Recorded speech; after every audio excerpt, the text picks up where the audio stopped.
Salut à tous, on est au CES à Las Vegas et cette année on va vous proposer tous les matins un petit récap de tout ce que vous avez pu manquer les 24 dernières heures. Donc on vous donne rendez-vous tous les jours de cette semaine pour savoir un peu ce qui s'est passé. Ça sera votre premier rendez-vous quotidien sur 01net.com. Aujourd'hui on commence avec les 3 choses qu'on a découvertes sur cette première pré-journée. Il faut savoir que normalement le salon commence aujourd'hui, mais les médias ont d'abord accès aux premières nouveautés en avant-première et c'est de ça dont on va se parler aujourd'hui. On commence avec la première surprise de ce CES, c'est le Omnia de WeThings.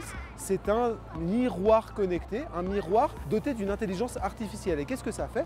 En fait, ça se connecte à tous les appareils WeThings qu'on connaît déjà, comme la smartwatch, le body scan, et ça va compiler toutes ces données pour avoir en fait un compte rendu complet de son état de forme, de son état de santé. Deuxième chose sympa qu'on a croisé hier, c'est une cuillère un petit peu spéciale puisqu'elle est capable de saler automatiquement les aliments. C'est une société chinoise qui la fabrique et en fait comment ça fonctionne? C'est une cuillère qui est dotée d'une petite diode qui envoie un signal électrique à l'intérieur de la bouche et de la langue et qui simule la présence de sel dans les aliments. Alors ça marche plutôt pas mal, on ne sait pas encore exactement à quoi ça sert à part pour les personnes qui font des régimes sans sel, mais c'est un truc que vous verrez beaucoup si vous regardez l'actu du CES.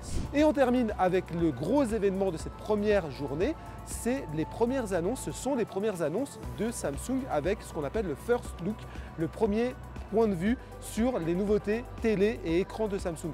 Et là, on a pas mal de choses qui nous ont plu. On a une nouvelle version de The Frame Pro, qui va enfin avoir un peu plus de luminosité, qui va aussi avoir un boîtier déporté, donc pas de fil à gérer. Et on a surtout les nouveautés OLED et la nouvelle gamme OLED de TV Samsung qui a été présentée avec un énorme S95F.